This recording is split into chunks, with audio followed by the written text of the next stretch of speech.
Los Invencibles de América es un homenaje a aquellos héroes que llevaron a cabo la mayor hazaña jamás contada por el ser humano. El lector, a través de sus páginas, podrá encontrar un mundo de aventuras, amores, luchas y tradiciones donde descubrirá a los conquistadores de cada país de la actual América. Conocerás la increíble gesta de Hernán Cortés, el arrojo de Francisco Pizarro, la gallardía de Hernando de Soto, la inteligencia de Malinche, la maldición de Moctezuma, la fortaleza de Cabeza de Vaca y el sueño del Dorado. El mejor modo de conocer a todos estos personajes y todas estas historias es entrar en su página web www.elgrancapitanediciones.es y pedir que nos envíen el libro cómodamente a casa. Descubre cómo los españoles forjaron la mayor nación mestiza del mundo, Hispanoamérica.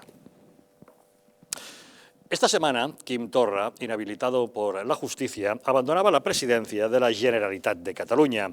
La Sala de lo Penal del Tribunal Supremo acordaba el lunes por unanimidad confirmar la sentencia previamente dictada por el Tribunal Superior de Justicia de Cataluña, que en diciembre pasado condenó a 1 año y medio de inhabilitación para cargo público a Torra, que se ha visto obligado a abandonar el cargo y a abonar una multa de 30.000 euros. Él dice que ni abandona ni se resigna. Ni abandono ni em resigno. Portaré la llibertat d'expressió i la nostra causa d'independència a Europa. I guanyarem. Los activistas del separatismo han acuñado la idea de que Torra ha sido condenado por ejercer su libertad de expresión al colgar una pancarta en el edificio de la Generalitat, pero la realidad dista mucho de esa versión. Vamos a buscar los argumentos jurídicos y legales que avalan esta sentencia. Tenemos comunicación con Adriana Delgado, ella es abogada de la CACI Delgado Abogados. Adriana, buenas noches. Buenas noches. Cuéntanos, los separatistas dicen que se ha inhabilitado a Quim Torra por colgar una pancarta, pero lo cierto es que ha sido por desobedecer a la Junta Electoral Central. Cuéntanos cómo se produce esa desobediencia. Efectivamente, el expresidente de la Generalidad de Cataluña, Quim Torra, es condenado por un delito de desobediencia del artículo 410.1 del Código Penal, cometido por autoridad o funcionario público, porque la Sala del Tribunal Supremo considera que desobedeció de forma obstinada y contumaz los mandatos de la Junta Electoral Central, los cuales se encontraban revestidos de autoridad y que fueron dictados conforme a la legalidad, al no retirar determinada simbología de los edificios públicos dependientes de la Generalidad, y que lo hizo siendo plenamente conocedor de las consecuencias, no solamente por el contenido de estos mandatos, sino por los propios informes de los servicios jurídicos que fueron presentados desde un primer momento y que, por tanto, no se puede hablar de error alguno. ¿Y tiene sentido, Adriana, que tanto Torra como sus seguidores estén apelando a la libertad de expresión? La Sala del Tribunal Supremo reconoce que el expresidente, si bien puede manifestarse libremente en cuanto a su ideología, existe una obligación de neutralidad por parte de la Administración y más aún en periodos electorales. Es decir, la sentencia incide en que ha de garantizarse un marco de neutralidad institucional que permita al ciudadano elegir los términos y los límites de su participación política. ¿Cuál es el alcance que puede tener esta sentencia? El expresidente ha sido condenado a una pena de inhabilitación durante un periodo de 18 meses y a una pena de multa de 30.000 euros. La inhabilitación no se limita a su escaño parlamentario o a la dirección de la comunidad, sino que alcanza a cualquier otro cargo público durante el tiempo de la condena. Y desde un punto de vista jurídico, Adriana, ¿podemos decir que se trata de una sentencia proporcional? Frente a las alegaciones del recurrente en cuanto a que en otros casos de desobediencia a la Junta Electoral Central se han aplicado únicamente sanciones económicas, la Sala del Tribunal Supremo considera que lo que ha de valorarse es si la conducta llevada a cabo por el expresidente era merecedora o no de un reproche penal y que se ha respetado el principio de intervención mínima del derecho penal y que en ningún caso se ha producido una reacción penal innecesaria o desproporcionada. Y el último detalle, Adriana, estamos hablando de una sentencia firme, por lo tanto ya no caben más apelaciones, esto es lo que hay. La resolución es firme y ha sido de inmediata ejecución por el Tribunal Superior de Justicia de Cataluña. No obstante, es probable que el señor Torra acuda al Tribunal Europeo de Derechos Humanos. Adriana Delgado, abogada de la CACI Delgado Abogados, muchísimas gracias por acompañarnos hoy en Los Intocables. De nada. Gracias, muy buenas noches. La verdad es que la inhabilitación de Quim Torra ha convertido a Pere Aragonès en el nuevo presidente en funciones de la Generalitat de Cataluña, pero con limitaciones. Torra le ha prohibido que se siente en su sillón en el Consejo de Gobierno, que ocupe su despacho o que se dirija a los ciudadanos en el mensaje de Navidad. Ha querido dejar claro que el presidente es él y que quien le sustituye únicamente le está guardando el sitio. De todos modos, habrá que ver cómo se desarrollan los acontecimientos en un escenario de enfrentamiento entre los dos partidos nacionalistas, Junts per Catalunya, la formación de Quim Torra y el fugado Carles Puigdemont, y Esquerra Republicana, el partido de Pere Aragonès y el condenado por sedición Oriol Junqueras. Y todo ello al cumplirse el tercer aniversario del referéndum ilegal del 1 de octubre de 2017 y ante un panorama de próximas elecciones autonómicas. Unas elecciones que se celebrarán el 14 de febrero, día de San Valentín, según ha anunciado esta mañana el presidente del Parlament, Roger Torrent, en una entrevista en la radio. Hi ha un debat d'investidura previ. Si no hi ha durant aquest temps un debat que pugui tenir èxit, efectivament ens anem al 14 de febrer. Si no hay un debate de investidura previo, serán el 14 de febrero, aunque ya saben que a lo largo del día han estado discutiendo los partidos diciendo que esa fecha tenía que ser consensuada. Don Carlos, ¿cómo lo ve usted? Bueno, en cuanto a lo que es la sentencia ya tan comentada, ¿no?, de la inhabilitación, más allá del tema jurídico que también ha expresado Adriana, yo sí que añadiría que en estos tiempos, ¿no?, en los que el Poder Judicial está en entredicho, y lo está no tanto por la propia Administración de Justicia, que ya vemos que funciona y que, bueno, pues que los jueces están pues para hacer, cumplir las leyes, ¿no?, básicamente, pero sí es cierto que el Poder Judicial como órgano está contaminado por el Poder Legislativo y Ejecutivo, pues porque ya sabemos que después de la reforma que operó el gobierno de Felipe González en 1985 y que ningún otro partido político ha revertido, pues esos vocales del Poder Judicial son nombrados por el propio Legislativo Ejecutivo y en estas estamos. Pero al final se ve, y no porque aquí haya habido una sentencia, en este caso, de inhabilitación frente a un presidente desleal,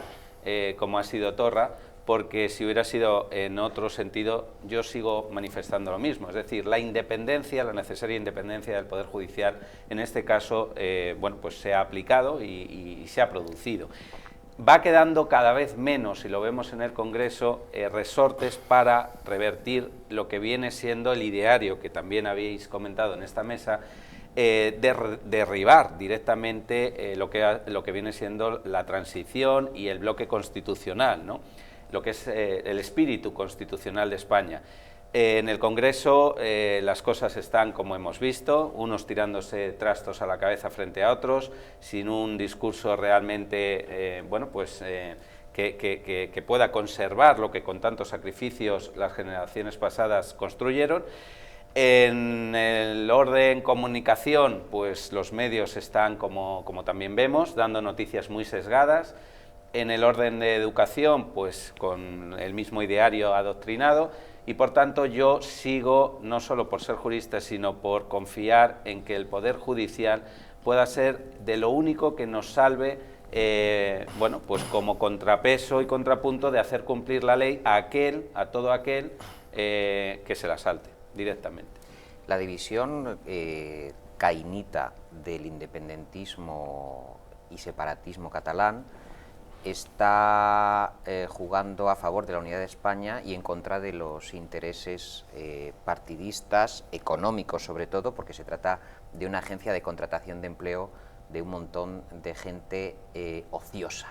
que no encontraría a lo mejor otra forma de vivir. Pero lo interesante es que el último barómetro que ha publicado el propio Centro de Estudios de Opinión de la Generalitat indica que el separatismo ha caído en Cataluña, queridos, hasta el 42%, que además es el dato más bajo desde el año 2014, y también que hay un rechazo a que Cataluña se independice de España del 50,5%.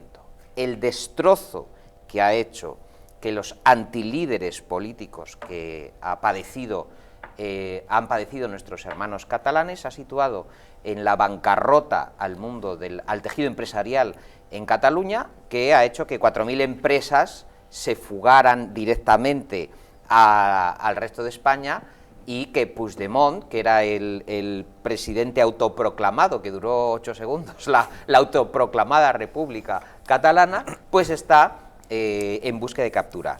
Lo que va a pasar ahora, efectivamente, vamos a ver cómo, es mi previsión, se va a descomponer completamente, vamos a estar asistiendo a unas guerras internas que van a consistir en: ¿nos aliamos con el Ejecutivo o no? Leña al mono y vamos a hacer más manifestaciones, vamos a echarnos a la calle y vamos a tocar. Mira, la ciudadanía en Cataluña está deshecha, como el resto de España. El coronavirus ha impactado plenamente en una crisis que ya se estaba larvando por culpa de los dirigentes secesionistas, y esto viene de estos lodos vienen de aquellos polvos, de aquellas negociaciones iniciales en tiempos del puyolismo, que por cierto nadie está preocupado de que Jordi Pujol esté plenamente procesado, demostrado que metió la mano en la caja, que los Pujol son como los hermanos Dalton en los cómics de Lucky Luke, y nadie se queja. Yo no he escuchado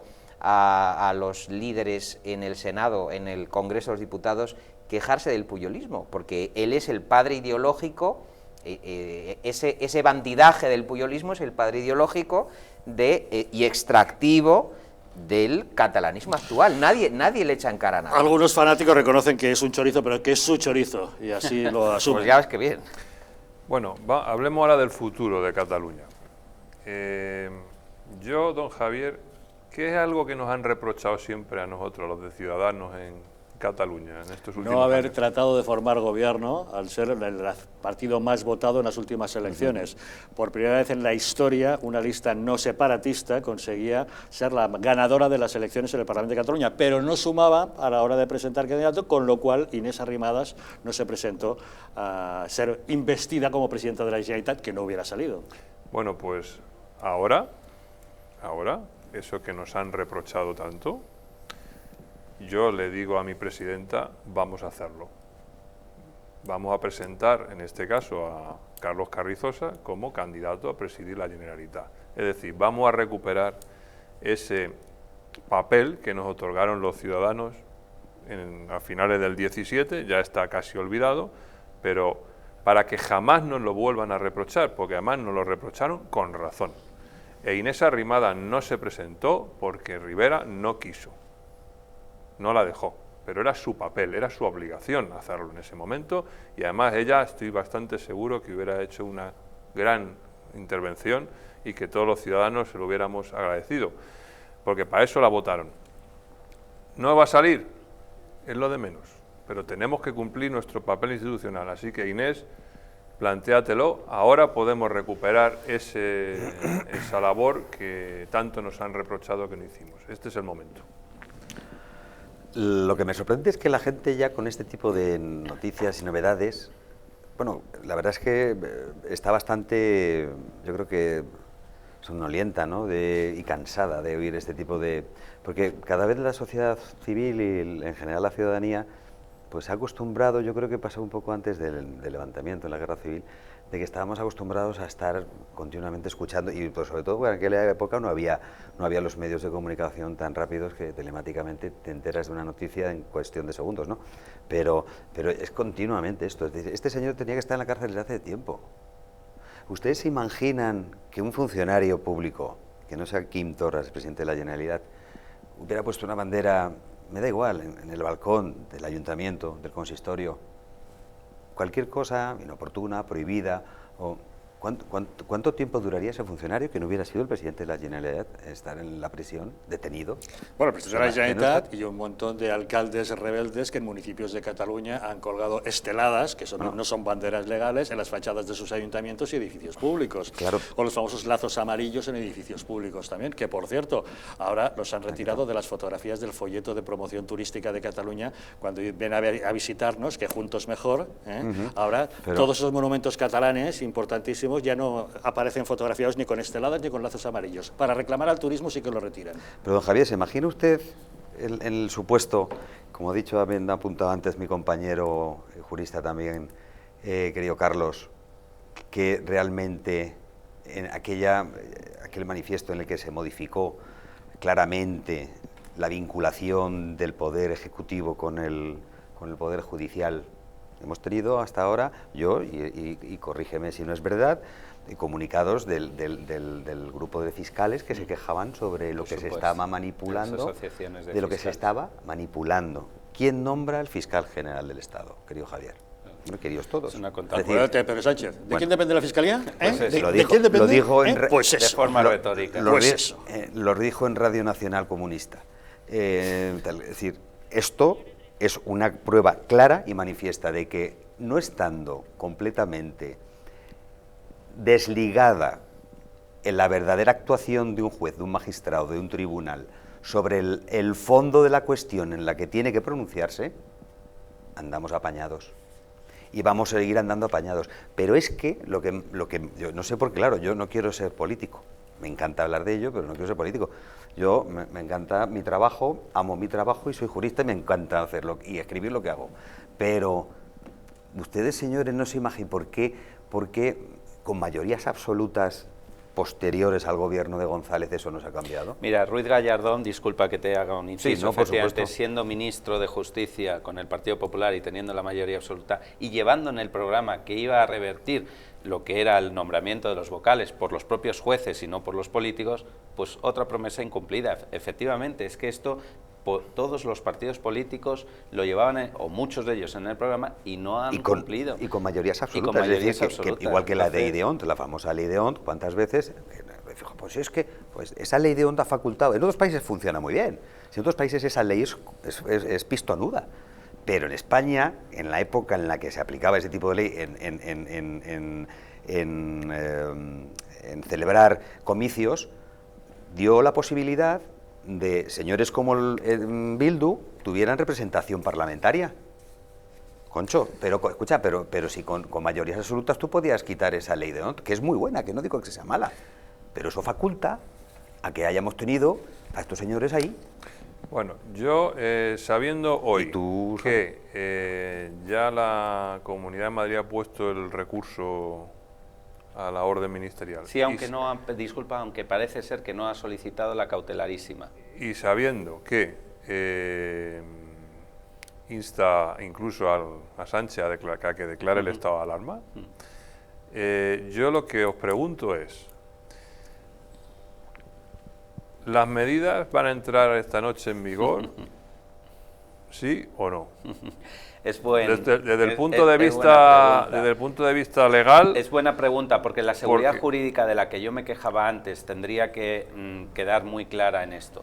Aquí realmente, además del rifirrafe político que hay, que no en nada ayuda a esta seguridad jurídica, es cierto que luego ya con la ley en la mano, pues hay un debate y hay también detractores, bueno, o en este caso juristas a favor y juristas en contra de si se debe o no aplicar una vez que la orden ministerial ha sido ya aprobada y publicada en el BOE. Porque en principio también dejaría la puerta abierta que hasta que la propia comunidad autónoma no lo publique en su propio boletín oficial, no tiene por qué entrar en vigor, y en esas estamos. Si además de esto, como bien dices, ha interpuesto el recurso, como yo he hecho el inciso, no ha solicitado medida cautelarísima, por tanto eso no va a paralizar, pues ahí el único debate jurídico que hay es si estamos a la orden ministerial con la publicación en el BOE y por tanto entraría esta noche en vigor, o hasta que no lo transponga en el Boletín Oficial de la Comunidad Autónoma de Madrid.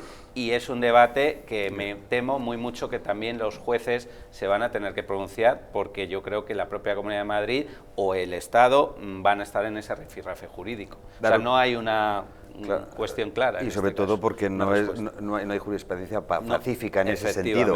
Porque tú cuando dictas una sentencia, hay un periodo en el que tú tienes plazo para, es decir, tanto apelar, en el caso de que pueda ser, o ejecutar la sentencia en el caso de no cumplirla, que para eso hay procedimientos. En este caso no. En este caso, el Boletín Oficial del Estado, donde se publican los acuerdos que marca y fija el Gobierno, aquí se aplica en una comunidad autónoma que tiene también su boletín oficial y que tiene que de alguna forma consensuarse y aprobarse por el boletín. Es que si no hay un conflicto brutal, es decir, porque el rango de ley no es que significa primero el Estado y luego la comunidad autónoma.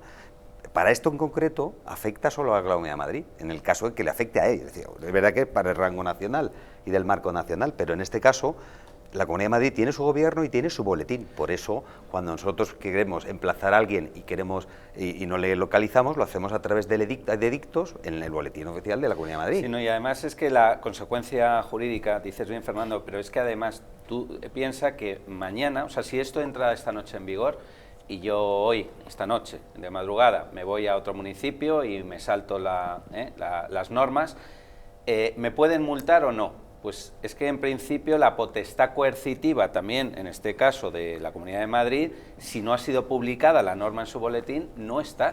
Pues eso es una inseguridad jurídica que esta pelea entre administraciones nos somete a todos los ciudadanos. Recomendación, dentro de poco más de 20 minutos, prudencia, no salgan del municipio si no tienen necesidad de hacerlo, en espera de ver cómo se aclaran. Pero la guerra que el Gobierno central le ha declarado al Gobierno de la Comunidad de Madrid, al final, ¿quiénes la pagamos? Nosotros los ciudadanos, que no sabemos cuáles son las normas exactas, qué es lo que hay que respetar, lo que no, que nos podemos enfrentar a multas, o sea que inseguridad jurídica absoluta. ¿Pero por qué nos pasa eso? Pues porque estamos en manos de los políticos que estamos. ¿Qué tipo de políticos tenemos? ¿Están preparados realmente para dirigir los destinos de un país? Bueno, muchos ciudadanos se lo preguntan, y para saber cuál es el currículum y los valores que tiene cada uno de nuestros representantes legales en los gobiernos, pues entra en el portal de transparencia. ¿Saben que la cuarta página más visitada del portal de transparencia ha sido el currículum de un ministro en concreto de nuestro gobierno? Sí, de Irene Montero. Una pausa y les contamos.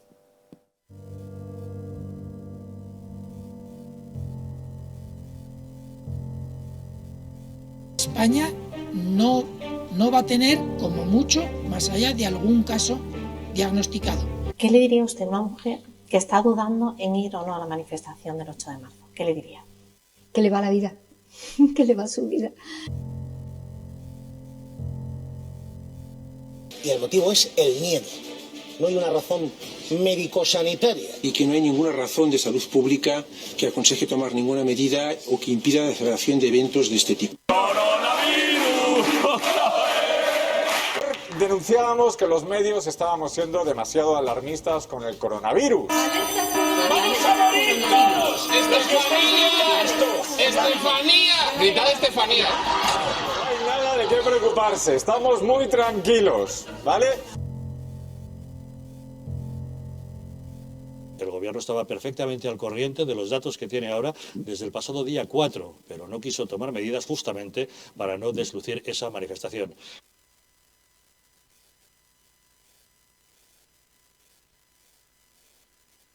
Para que no se vuelva a repetir, colabora con nosotros y lucharemos por ti.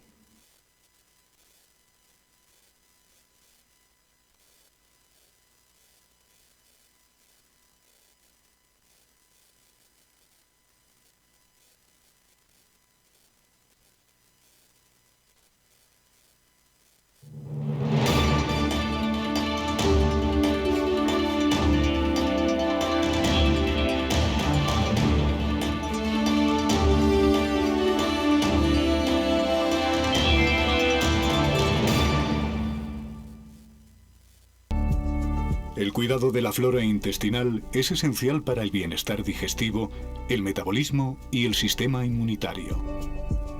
La combinación de prebióticos y probióticos de Symbiolin y Megaflora, con 2 mezclas estandarizadas de LA5 y BB12, aporta más de 35 billones de microorganismos vivos. y la vitamina B6 contribuye al metabolismo energético normal. Simbioline Megaflora, de Mundo Natural.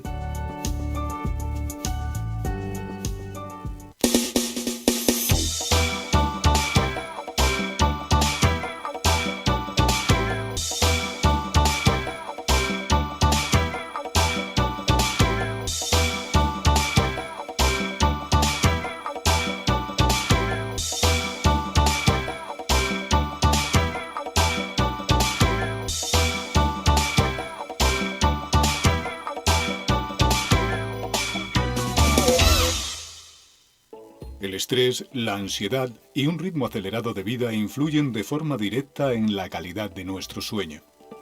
Calm Plus, de Mundo Natural, es una combinación de aminoácidos esenciales como el L-triptófano, precursor de la serotonina, y la vitamina B6, que contribuye al funcionamiento normal del sistema nervioso y a disminuir el cansancio y la fatiga. Vive con tranquilidad. Calm Plus, de Mundo Natural. ¿Podrías explicarnos en pocas palabras qué es BIO? Pues BIO es una máquina que lo que hace es limpiar nuestra atmósfera, es decir, nuestra habitación, nuestra casa lo va a limpiar perfectamente. Es un sistema donde a través de sus 5 filtros, entre ellos el EPA, el ultravioleta para matar virus y bacterias, vamos a conseguir eso, tener todo el ambiente limpio para que nuestra sangre esté totalmente pura, esté oxigenada. La mejor manera de conocer un producto es probándolo. Por eso tenéis 15 días de prueba gratuita llamando ahora al teléfono que estáis viendo en pantalla, porque seguro que os va a encantar BIO. ¿Quieres dormir tranquilo sin pensar en si cobrarás tu alquiler?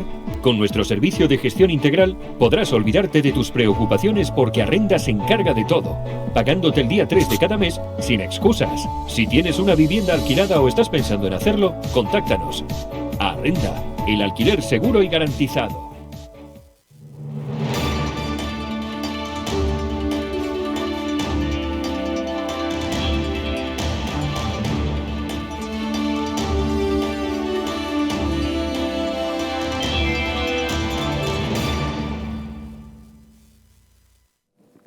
El principal riesgo de tener alto el colesterol son las enfermedades cardiovasculares. Existen determinados factores que incrementan el riesgo de padecerlas.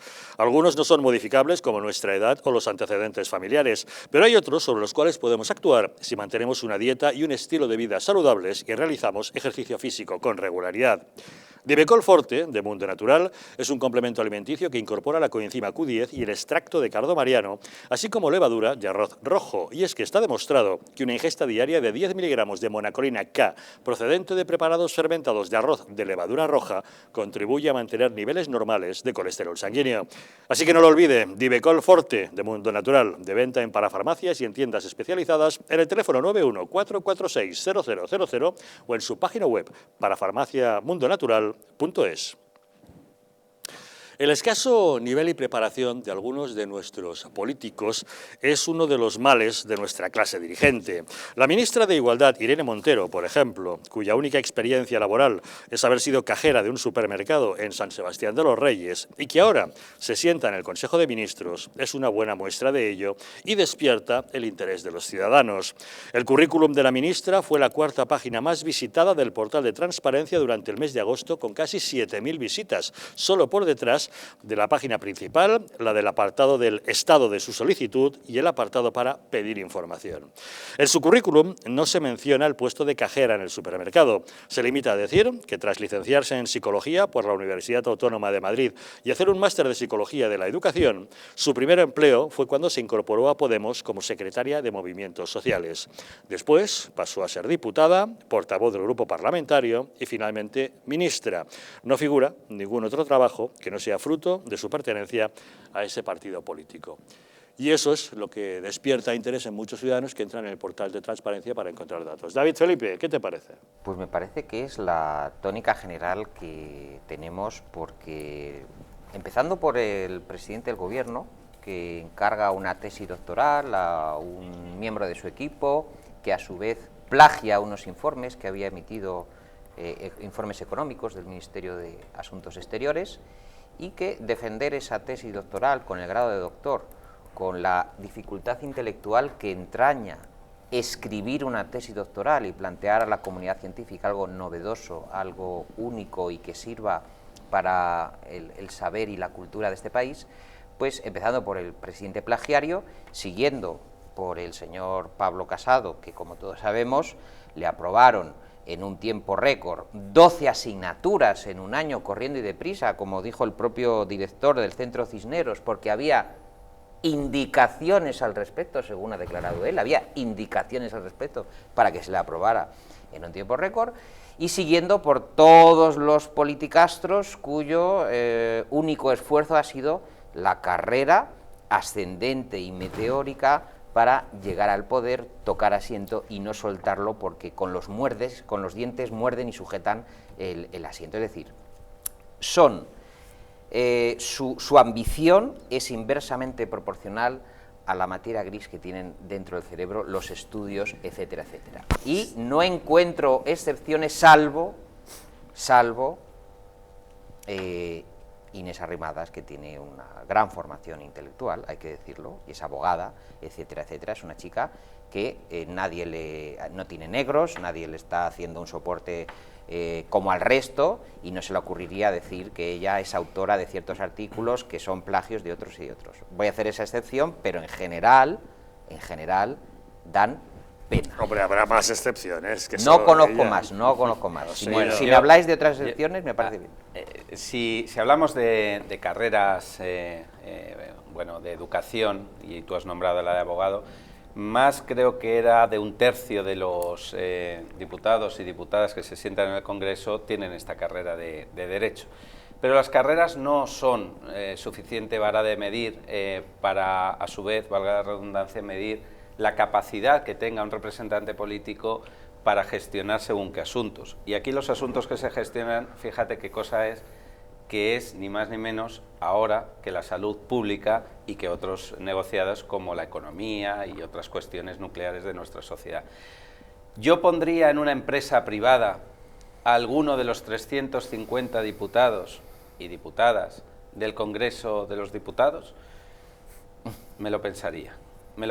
Y ahí la excepción, yo no sé si va por las carreras o por la inteligencia emocional o por el sentido común o por el sentido de responsabilidad, por el sentido moral y ético que tengan, o por todo ese conjunto de cosas. Y en todo ese conjunto de cosas, los que venimos de empresas privadas, los que ahora somos autónomos como abogados en la profesión que ejercemos, sabemos lo muy difícil que tendría todas estas personas durar, y ahí te quería dar la razón, que lo has comentado tú antes, siquiera una semana a prueba en muchas de las empresas privadas, y no necesariamente en las grandes del IBEX, no, en las familiares. No durarían más de una semana. Arrimadas estuvo durante año y medio como responsable del Departamento de Calidad de Administración de una empresa de servicios industriales, es decir, que por lo menos tiene año y medio de haber estado en una empresa. Y alguno más. Y alguno más. Pero el caso es que llama la atención que en la única trayectoria curricular de una gran mayoría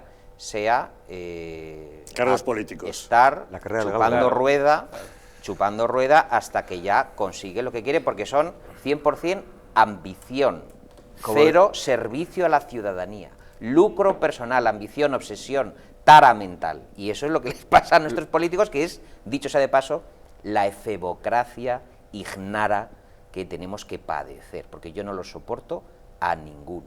Vamos a ver lo que decía mi madre, la carrera del galgo. Eso es lo que hacen muchos. La carrera del galgo. Vamos a poner un supuesto y yo creo que los televidentes nos van a entender perfectamente. Vamos a ver que nosotros somos socios de un gran laboratorio farmacéutico, ¿verdad? Para hacer vacunas o para hacer otro tipo de producto químico relacionado con la salud. Y buscamos a una persona, a un consejero, nosotros somos, ustedes también, nosotros somos, pero ustedes también. Y buscamos una persona que ejerza las funciones de consejero director general de la compañía, del laboratorio, de la planta. ¿Ustedes se piensan que nosotros vamos a mandar a los posibles candidatos que pudieran otorgar el puesto? Lo normal es que usted coja licenciados en farmacia, licenciados en química, en cualquier otro tipo de biosanitaria carrera y con una experiencia, ¿no? ¿Ustedes pondrían un filósofo? ¿Licencia en filosofía? como director de un laboratorio? O una cajera de supermercado, con todos mis respetos para los cajeros de supermercados. Ustedes, digo, miembros del Consejo, ¿les parece bien que nombremos a un filósofo como...? Casi que buscamos a otro, ¿eh? Y con todos los respetos para la carrera de la filosofía y letras, que es muy, además que de humanidades de las cosas más bonitas. Que venga a tomar café con pastas que charlamos. Pero a dirigir la farmacéutica ponemos ¿Me habéis entendido? Sí, claro. Bueno, vamos a ver. Claro. Yo, tener una carrera y si me apuras algo de experiencia, no es sinónimo de ser capaz. Tenemos un ejemplo muy claro. Hay un señor que se llama Mancio Ortega, que no sé si terminó los estudios primarios. No tiene. Y nadie tiene dudas de esa capacidad. Bueno, yo creo que Irene Montero e Inés Arrimadas son dos activistas políticas, ¿vale? Cada una en su faceta, una en el área de igualdad y que no le faltaba razón cuando decía que en España había problemas de corrupción, de desigualdad, que los hay. Y Arrimadas, otra activista, en este caso, para defender los derechos de los ciudadanos no nacionalistas en Cataluña, ¿vale? Y eso se les daba más o menos bien, por eso cogieron popularidad. Hasta ahí han llegado a una representación política, que les han dado un acta de diputados. Bien, pero quédate ahí, quédate en el sillón ese de diputado, porque otra cosa es ascender a un ministerio. En un ministerio hay que gestionar miles de personas, empleos directos, indirectos, presupuestos públicos, hay agentes sociales, hay de todo ahí metido. Entonces tú ahí no tienes experiencia, tú estás perdido. Donde de verdad eres útil es en ese activismo. En el momento en que esta señora Montero se ha metido en el despacho del ministra, ya ha quedado diluida. ¿Qué ha hecho en estos meses? ¿Ha habido algo? ¿Se le ha conocido a los ministros de Podemos algo que hayan hecho? Salvo la ministra de Trabajo, que tengo que reconocer que ha sido una grata sorpresa porque ha llegado a acuerdos ya con el sindicato y con patronal ya 3 veces. El resto de los ministros de Podemos, ¿qué han hecho? No han hecho absolutamente nada. Entonces, insisto, una cosa es el activismo político y otra cosa es la gestión y la capacidad. Y me mandaba ahora que estábamos aquí viendo esto, un seguidor, el currículum de Isabel Díaz Ayuso, tal. Isabel ayer puso un tuit, o quien le lleve el tuit, que no sé quién es, decía, la construcción tiene un peso del 15% en el PIB. Eso lo puso ayer Isabel Díaz Ayuso en un tuit y se quedó tan ancha, semejante gansada. O sea, una presidenta de una autónoma no puede poner semejante gansada, que la construcción es el 15%. Bueno, pues fijaros en el currículum, que son varias páginas. Bueno, os voy a leer algunas cosas. Presidenta de la Comisión Delegada del Gobierno de Asuntos Económicos, vicepresidenta del Consejo Rector de la Casa de América, vicepresidenta del Consorcio de la Casa Árabe, vicepresidenta del Consejo Rector de la Casa Safardí Israel, presidenta del Consorcio del Círculo de Bellas Artes, copresidenta del Patronato de la Escuela Superior de Música de Reina Sofía. Bueno, así durante 14 años que lleva entonces, esto... No, yo no sabía que había tantos organismos de esto. O sea, esto es la industria política. Lo que pasa, Bermejo, si me permites decirte, siendo eso cierto, al final, bueno, y a toda la mesa os digo que quien valida esas capacidades, comillas, que supuestamente tienen estas personas, estos representantes políticos, es el electorado, somos nosotros cuando les votamos. La valida el sistema de partidos que a la hora de votar no nos deja elegir, nos deja optar entre una lista cerrada y otra lista cerrada. No elegimos personas. No, Javier, quería decir, claro. La democracia supuestamente real es que cada 4 años depositamos un papel en la urna. Me iba a referir a ello. Pero es una democracia que no es real, o al menos se basa en una perversión, en una disfunción, como la que tú apuntas, de listas cerradas y bloqueadas, de no mandatos limitados, que yo pondría mandatos limitados para que cada uno vuelva a su casa, es decir, al oficio que tenga, y si no tiene ningún oficio, pues a su casa.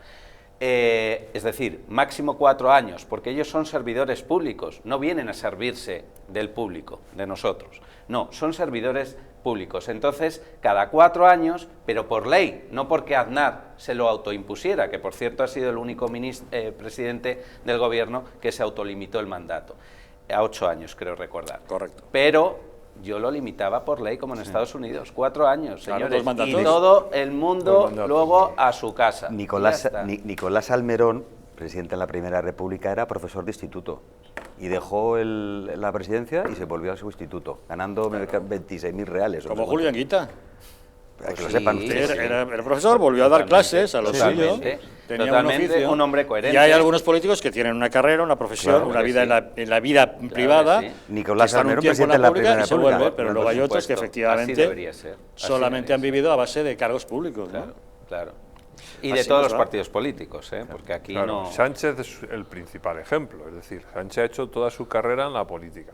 Ha sido concejal de no sé qué, jefe de gabinete de no sé qué, o sea, ha ido escalando no sé qué, y Ayuso es otro ejemplo, Casado es otro ejemplo. Entonces, eso es lo que ahora mismo, más que nunca, España no necesita. Claro. O sea, no necesitamos industria política, necesitamos gestores. Eso es. Y eso, una tecnocracia. Y con fecha de caducidad, es decir... Sí, pero Juan Carlos, cada vez que un profesional independiente, liberal, procedente de la empresa privada ha intentado poner sus conocimientos al servicio de un partido político, sale roto. ha salido Claro, escaldado. sale roto. Sí, claro, Pasó con Pizarro, en el Partido por Popular, ha ejemplo. pasado con De Quintos en Ciudadanos, sale quemado. ha pasado con grandes ejecutivos de empresa que consideran que, oye, que Sí, a lo mejor conocimiento puede ser de utilidad, se encuentran con la maquinaria política que les fagocita a todos. ¿no? Intelectuales, bueno, el mismo científico este que dimitió del comité COVID a las 48 horas. Sí, sí. Claro. O Pedro Duque, que sigue, ¿no? Y bueno, pues Pedro Duque era un reputado, claro, astronauta y tal, ha perdido todo el científico, crédito en el momento y que se ha perdió convertido en en ministro. segundo, claro, cuando Bueno, se pero él metió en hizo esa méritos historia. para perderlo. Bueno, bien, Vale, pero porque se ve pero que de no su estaba... oficio, A ver, es se que- puso a disposición a lo mejor cosa- de ese valor, pero no. Es que un astronauta la es un poli- astronauta, macho, Ya, ya. no es un Sí, sí. ministro. Ahora, del- no puede ser, Pues- no pues puede igual. ser Ya, que ya. el modelo de, vamos a decir, líder social sea la carrera del mono trepando por la palmera. Eso es lo que es, Pues, eso es lo que es lamentablemente es lo que parece que tenemos. David Felipe Arranz, gracias por Gracias habernos a ti, muchas acompañado. gracias, Juan amigo. Carlos Bermejo, muchas placer. gracias por haber estado con Placer, nosotros. Gracias, Fernando Fanego, por Muchísimas gracias, don acompañarnos. Javier, buenas noches. Carlos Lacaci, muchas Muchísimas gracias y suerte, que la Sí, necesitamos. y que Dios reparta suerte, como dicen ante los toreros. Señores, muchísimas gracias por habernos acompañado. Esperamos que hayan disfrutado de nuestro programa de hoy. No se vayan lejos, sigan con nuestra programación. Pasen un muy buen fin de semana. Lleven cuidado con el virus que sigue ahí fuera. Tomen todas las prudencias. Y ya saben que nosotros les esperamos nuevamente el próximo lunes aquí, en Los Intocables.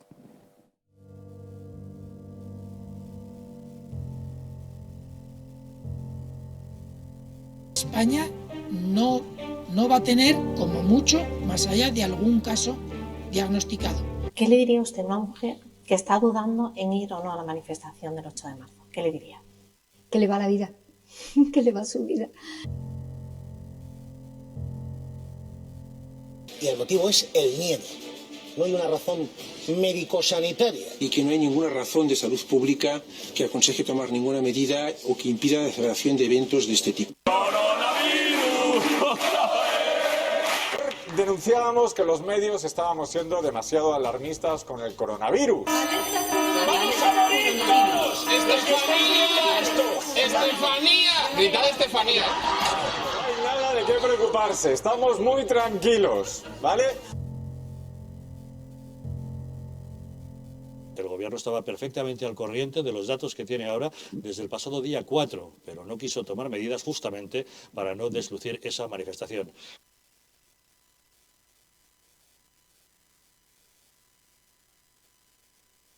Para que no se vuelva a repetir, colabora con nosotros y lucharemos por ti.